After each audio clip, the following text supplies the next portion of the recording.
Mahigit 4,000 kilo ng local Cara beef na umano'y hot meat ang nasabat sa Balintawak Market. Dahil hindi dumaan sa tamang inspeksyon, delikado raw ito para sa sinumang makakakain. May unang balita si James Agustin.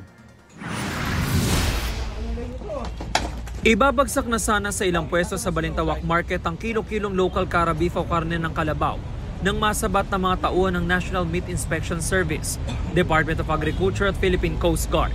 Hindi raw kasi ito galing sa otorisadong katayan ng NMIS o ng lokal na pamahalaan kaya tinuturing itong hot meat. Nakatanggap ng reklamo ang mga otoridad kaya nagsagawa sila ng 2 linggong surveillance. Kung titingnan mo ito, mabahaw na. So we suspect na pag nung kinata ito, nag-undergo ng flooding. Ibig sabihin, pinapainom ng tubig. So pinapainom ng tubig para bumigat, para lumaki yung kita nila, which is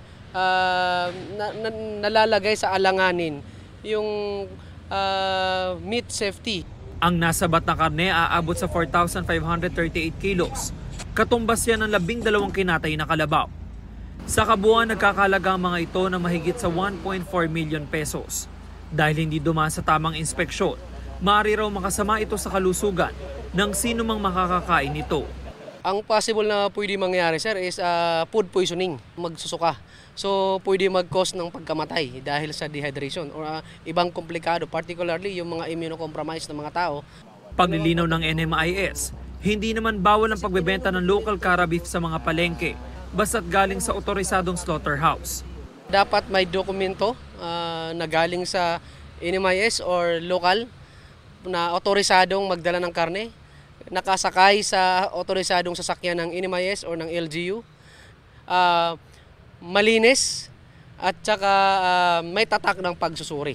Inisyuhan ng notice of violation ng 2 tindero para sa paglabag sa Meat Inspection Code of the Philippines. Ipatatawag din sila sa tanggapan ng NMIS. Ang mga nasabat namang karne dadalhin sa rendering facility sa Bulacan para sa proper disposal. Ito ang unang balita. James Agustin para sa GMA Integrated News. Mauna ka sa mga balita, bisitahin at mag-subscribe sa GMA Integrated News sa YouTube. Sa mga kapuso abroad, samahan nyo kami sa GMA Pinoy TV at sa www.gmanews.tv.